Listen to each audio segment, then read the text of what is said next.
was that I was one of those really stupid people who did not understand about the stigma associated with schizophrenia.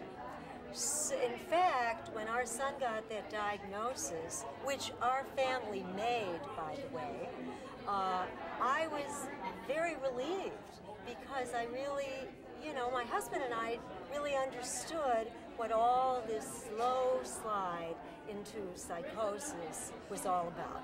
So for us, it was a very freeing diagnosis. And we talked to everybody about it. There wasn't anyone that we didn't talk to about it. And what we found was the minute you talk about it, everybody says to you, oh my God, my aunt, my uncle, my cousin, and they hug you and they sympathize with you. And it's, I felt, whew, now we can move forward. But I happened to be a teacher in the same school where my son was a student when he developed schizophrenia. And when his friends came up to me in the hallway and said, what's wrong? I won't say his name because he's asking me not to. So what's wrong with your son, Mrs. Susin?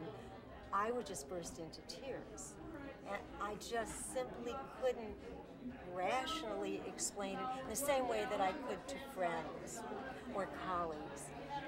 So I said to myself, I'm going to go to the guidance counselors, and I'm going to say to the guidance counselors, his friends are going to come to you. In fact, I know they're coming to you already.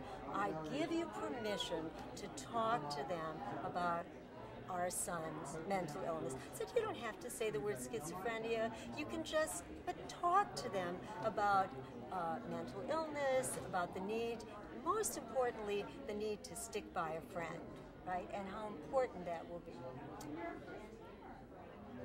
Wouldn't happen because of the big C. And by the way, I have to tell you that these people, both of them had mental illness in their family and knew it very well on the personal level. But because of confidentiality, they didn't feel that they could talk to his friends. So I said, no, wait a minute, there has to be a way to get involved in this conversation. So I went to the health teacher in the school and I said, Anna, what do you teach about mental illness? And she looked at me and she said, I don't teach anything about it. I said, well, why not? I just really didn't get it. And she said, well, it's a very sensitive topic, and I just wouldn't know how to approach it. So I said, well, Anna, how about if you and I sit down together, and I'll educate you a little bit about mental illness, because, you get to be an expert pretty quickly, when you're a parent. And so we sat down and we talked, and I figured we'd talk for 10 minutes, 20 minutes or something. We must have talked for 2 hours, and her eyes just got wider and wider, and at some point she said, I think my mother has schizophrenia.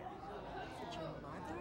She said, yeah. She said, my sister was killed in a drunk driving accident, and my mom she was never the same after that. And it turned out that her mom had, in fact, had a psychotic break, and subsequently Anna got treatment for her mom. Well, I said to her at the end of this conversation, if you and I sat down together and we planned a lesson for your classes, would you be comfortable in doing that? She said, sure. So that was really the beginning of our school education project. And I sat down with some other teachers, and we created lessons. This was in the early 90s, right?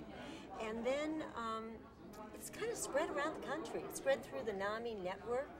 And I remember Jill Bolt-Taylor. Jill said to me when I first presented these lessons, she said, I remember I said it with great, sort of somewhat discomfort.